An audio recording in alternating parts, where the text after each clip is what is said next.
Hi there guys, welcome to my channel. Today I've got a rather eclectic vinyl finds video for you.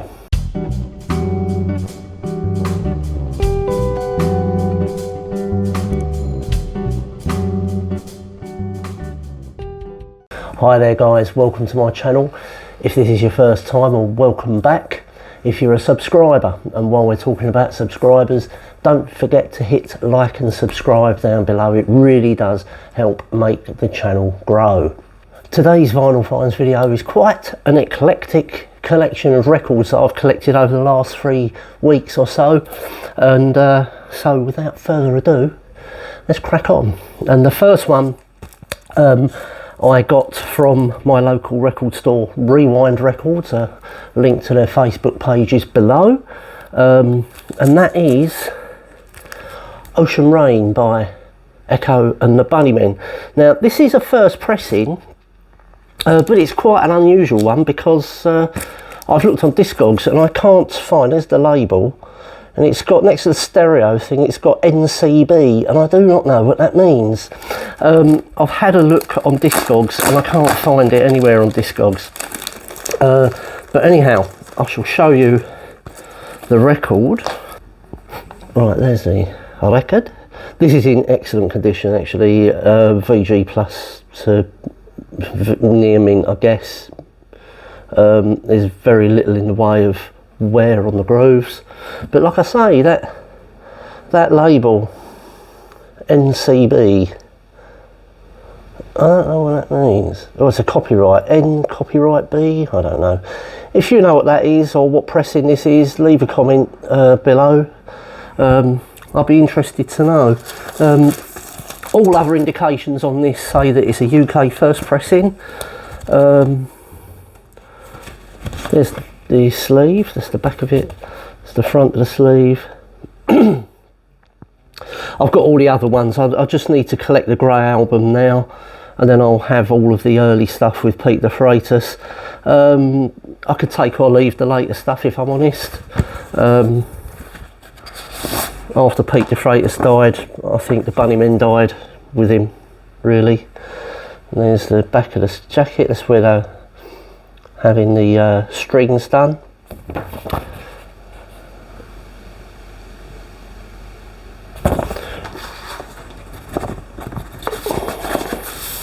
So that's Ocean Rain by Echo and the Bunnymen. Ocean Rain by Echo and the Bunnymen. Alexa, stop.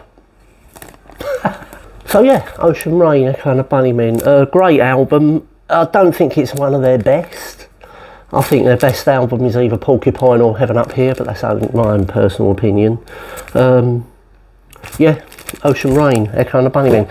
Right, so back in the late 90s, late 80s, early 90s,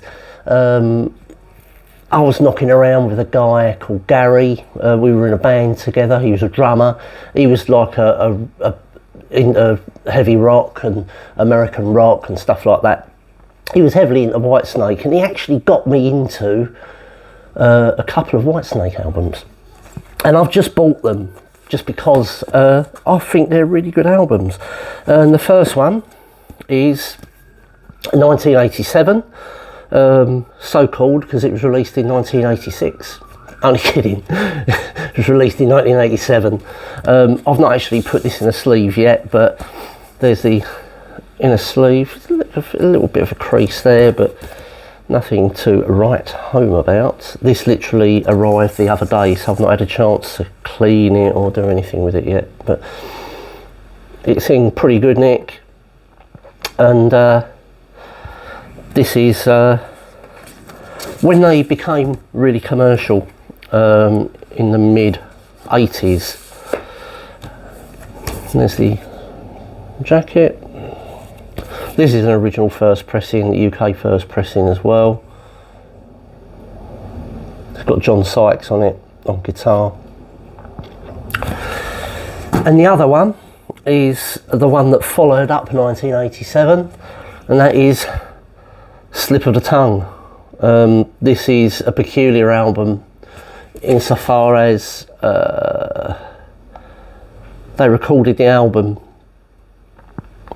but Adrian Vandenberg, their guitarist, had an accident and couldn't play. So they got Steve Vai in. Adrian Vandenberg's credited on the album, but Steve Vai done all the guitars on this album because Adrian Vandenberg was recuperating after an accident. There's the record.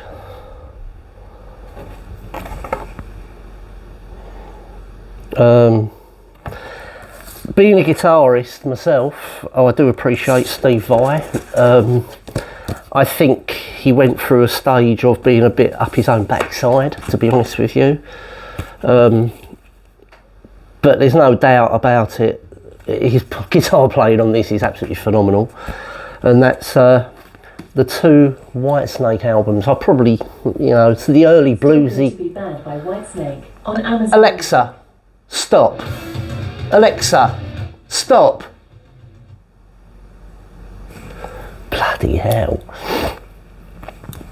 The early bluesy stuff is quite good. Sort of late 70s, early 80s Whitesnake, Love Hunter, Ready and Willing albums. They're pretty good, I suppose. I've not really heard them properly, if I'm honest with you. So maybe I'll invest in some earlier Whitesnake. Right, the next one, I got this from Rewind Records as well, and that is a original first pressing of Autobahn by Kraftwerk. This is with the embossed cover, and again I'll get this out and show you. This is in extraordinary condition. I'll just show you the record first.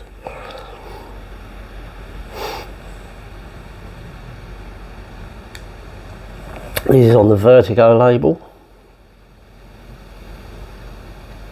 This is a great album actually, and I paid a reasonable amount of money for this. The jacket's I'll say it's a VG jacket. I mean, it's got this. Back in the 70s, people used to file their records, and he's put a Dymo thing on there. I can't take that off. This is a paper sleeve, and that is going to rip the sleeve, so I'll leave that on there. But what does it say? Number 6. So I don't know what that means. But there's the back. Autobahn. There's a bit of ring wear, you can see that. A bit of creasing on the cover down the side. But the record is in really good condition. So yeah, that's the Autobahn by Kraftwerk. Original first UK pressing. This, like I say, has got the embossed lettering on the cover. And this sounds really, really good actually. What year is it? 1974. Way ahead of their time they were, Kraftwerk. Really good album, and that goes together with my other two Kraftwerk albums, which is Man Machine and Trans Europa Express. So I've got 3 of their records now. This is the only OG that I've got though. Right, now we're getting to some interesting artifacts, both of which were purchased from Rewind Records. And the first one is a box set. This is interesting insofar as I remember my mate buying it when it first come out, and we listened to it, and yeah, I could understand it. I always did like this band back in the early 80s. They were of their time. I think some of their songs still stand up today, and that is Crass. This is Christ the album. This is a box set that was released in I don't know what year I'd like to say. We'll find out in a minute. It'll have it on the jacket, on the label, but yeah, Christ the album. So this is a box set. Let me just there we go.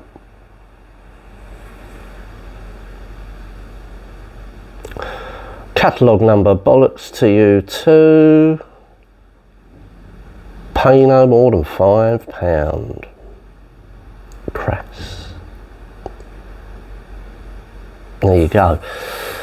So when it was originally released, this came with, it was a double album, and it came with obviously 2 records, I think one of which is live, a poster, as is all Crass releases, they came with a poster, and this also, early copies of this came with a flexi disc.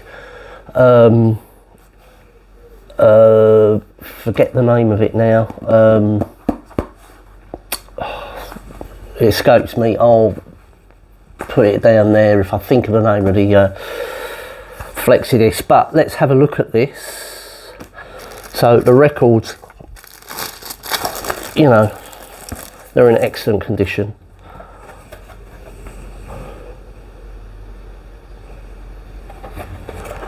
So you've got 2 records in here. You've got Christ the Album, which is record 1, which that was. And you've also got Well Fought But Not Dead,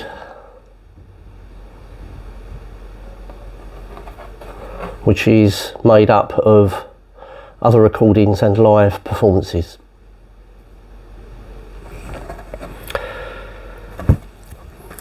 Now, this copy of the box set, when I bought it off Martin at Rewind Records. It didn't come with the poster, but I have got the poster. I'll cover that in a minute. Now, this also came with the original book, a series of shock slogans and mindless token tantrums. It's a little bit of wear down there. I mean, we're talking about something that's like nearly 40 years old now, over 40 years old. And this is, if I'm gentle with it, I can show you. It's just mainly text in the booklet, mainly text. It's got the lyrics to the songs are in here. But it's done up like a newspaper type thing, and yeah. So the poster, I do have a poster, but you notice that the poster is perfectly white. That is because this is brand new. Now, I looked on eBay, and there's a gentleman on eBay selling who used to work for Southern Records, and he's now on eBay selling new old stock Crass posters.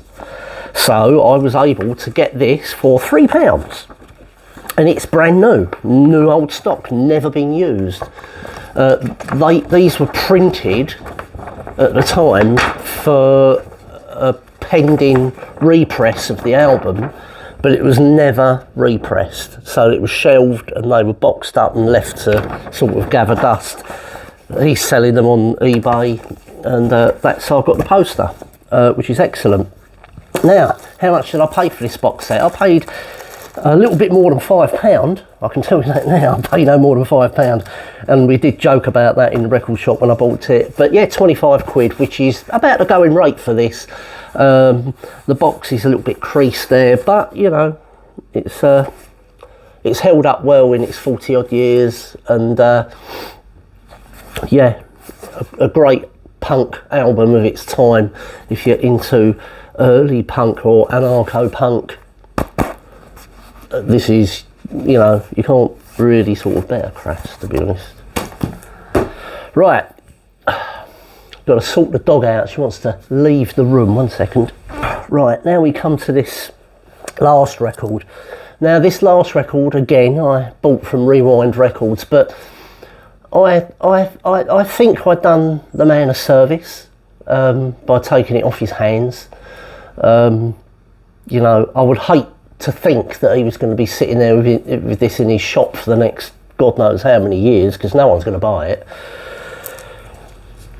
And it just completes my collection. So, Metal Machine Music, Lou Reed. If you've not heard this, this is A shocking album, actually. This was Lou Reed's contractual obligation album. He was contracted to do X amount of, I don't know how many records with RCA. He wanted to get out of the contract. He had one more record to deliver, so he delivered this. It's a double album of feedback, white noise, and basically electronic beeps, and it's just, honestly, it's unlistenable. It is unlistenable. It's a double album, and the fourth side has a locked groove, so it never ends. As with all copies of Metal Machine music, it suffers from terrible ring wear. I don't think I've ever seen a copy of this with no ring wear, to be honest with you. It's just the way they made these jackets in America at that time. It's got a cracking gatefold though. Record out. Cracking gatefold.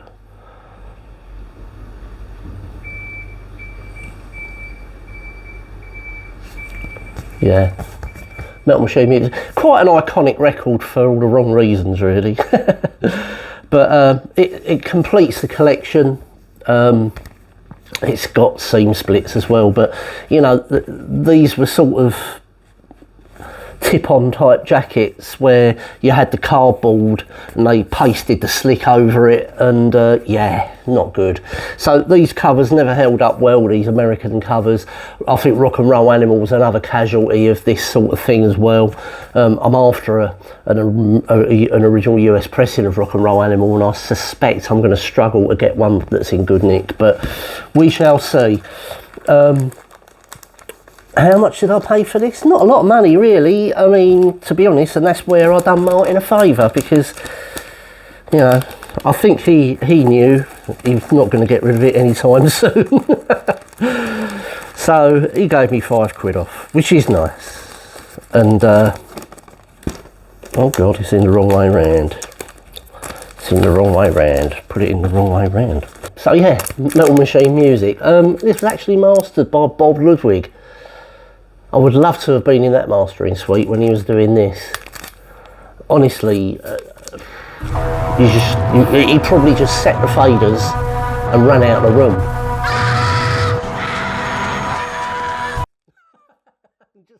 Just did it like that, you know. Actually mastering this must have been painful, I think. But yeah, mastered by Bob Ludwig of all people. Metal Machine music. So there we go, an eclectic mix this week of vinyl finds. If you like what you see on the channel, hit like and subscribe below. It does help the channel grow. I'm still thinking about this prize for the competition I want to run. I said a few weeks back that if I hit 1,000 subscribers, I'll run a competition to celebrate it. I'm still going to do that. I don't know what I'm going to offer in the way of a prize. I'm trying to think. Maybe I'll give away my copy of Metal Machine. No, maybe not. You know, I'm going to think of a sensible prize for it, and we will do that. It is coming. I just don't know what I'm going to offer at the moment. Okay, so we'll leave it there. Thanks for joining me, and I'll see you in the next video. Cheers. Bye bye now.